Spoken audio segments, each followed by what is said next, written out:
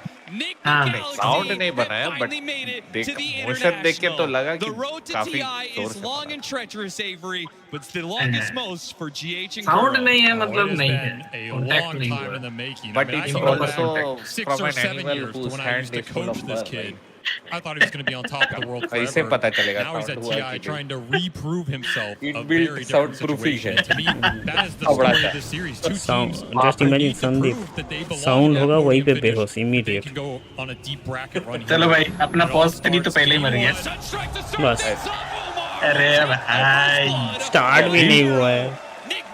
Start their TI what is debut that part? over the Why? last 5 years in a hot way. Why did you These guys are going to be hungry this series. BB team need to be ready for some aggression, for some pace, probably some throws मेरा at some pause point. 3 feeding And then अभी you से make sure you close that out if you're either team in this uncharacteristically- series. We have seen both of these push uncharacteristic games to of the pro- limit, and pro- both of pro them players, have man. that game slip away. Literally A lot of 2K TI experience on both sides. Now's the time. red to panda really लेके focus. आएगा। I really red enjoyed panda. these last two Red picks in the panda. draft. Sumail and Boker Cute है, versus cute है the भाई। Hero Hamba. Londrew. These are two players who, when you put them on this hero on a I TI had thought stage, भाई they ये can last वाला absolutely match भी just नहीं 1v5. जीतेंगे ना We've seen quest the नहीं होगा damage ना Sumail तो I will can rename inflict the TI. Paul He is Khamba one of the and greatest FP. TI main stage killers in मेरा Dota नाम की history. वजह से Actually वही नाम One of the अच्छा ही ultimate late game था heroes, and we saw what Pure can do on the Sloan Druid when I he had think that he was Tundra run. He was the Dork best Hum. Sloan Druid player in the world at that time. Despite all that TI experience, this team is coming into this matchup as underdogs, right? Matched up against BB team, a team who has also been Let me working guess, he went year for over exot. year over year, particularly the duo Yes. of Pure and GPK have been working together for quite some time. They have been Isn't all hunting Galron. this Aegis for so long together, and while they have had success in various tournaments, they just always cannot seem to close it out when it comes to TI. ओ अच्छा पहले ही तो जान देना चाहिए था सनस्ट्राइक the तो underdog here? मारा I था think पहले it's सबसे Nick. पहले Do you think otherwise? I don't know about that. I have rated this team pretty highly I all don't know season, why Austin. I people think they are here to prove you discount wrong, the but this is going to be a Lex really wala. tight match. As you said, I think both teams have a lot on the line, That's a it. lot of experience to go I into it, find and it's it just about much easier who to brings do more if, here especially if today you are not to the try and push carry. forward. Already, It is look at the way these very lanes are good shaping up.